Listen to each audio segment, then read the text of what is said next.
Halo, apa kabar? Selamat datang di channel Zuhazin Official.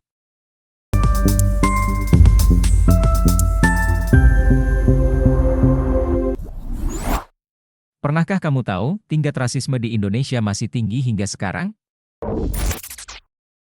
Pada zaman pemerintah kolonial Belanda, diskriminasi berupa pemberian privilege atau keistimewaan-keistimewaan khusus kepada etnis Tionghoa dibandingkan golongan masyarakat lainnya yang membuat etnis Tionghoa memiliki kedudukan lebih tinggi daripada etnis golongan masyarakat lainnya non-etnis Tionghoa sesuai dengan hukum kolonial Belanda.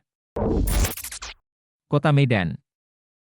Kota Medan adalah salah satu kota penduduk etnis Tionghoa yang banyak ditinggali di pusat kota, dan perusahaan besar dan mal-mal berdiri kokoh menjulang tinggi yang hampir semua dikuasai para elit pengusaha keturunan Tionghoa. Banyaknya para pengusaha keturunan Tionghoa, mereka membentuk suatu komunitas YGADA dalam Persatuan Serikat Tolong-Menolong Sesama Etnis Tionghoa, seperti persoalan ekonomi dan perlindungan.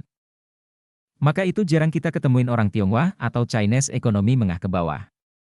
Selain mereka pintar berdagang, mereka juga pintar mengatur keuangan dan menjaga hubungan baik dalam bisnis kerjasama.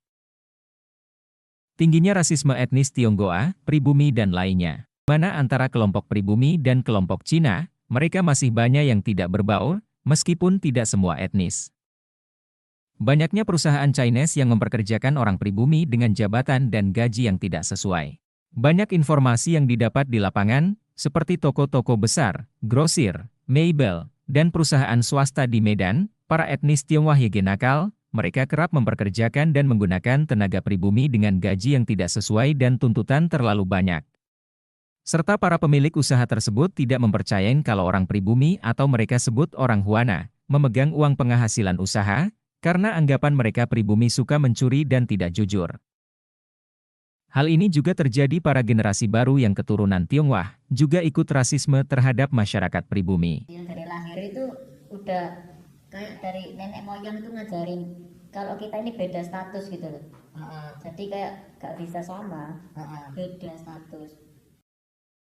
Seperti yang dilansir wawancara di salah satu channel YouTuber Indonesia, ungkapan para keturunan anak muda Tionghoa, bahwa di zaman nenek moyang mereka hingga sekarang mereka melarang anak dan cucu mereka berbaur dengan pribumi, dengan kata lain beda kasta dan status sosial. Dan banyak lagi komen anak muda Tionghoa sering mengucapkan dengan kata merendahkan orang pribumi. Hal inilah yang membuat masyarakat pribumi sering mereka mengutarakan kebenci dan rasis dengan etnis Tionghoa, karena pada dasarnya masyarakat pribumi dari zaman Belanda sudah memiliki sikap karakter ramah tamah kepada orang asing. Nah, itulah rangkuman riset yang kami dapat dari salah satu masyarakat yang pernah bekerja di perusahaan milik keturunan etnis Tionghoa. Meskipun tidak semua para pengusaha etnis Tionghoa Medan, masih banyak warga Chinese yang peduli hak-hak dan nasib karyawannya serta bersosialisasi terhadap di lingkungan masyarakat pribumi. Sampai di sini dulu perjumpaan kita ya, jangan lupa like dan subscribe di channel kami Zuhazin Official.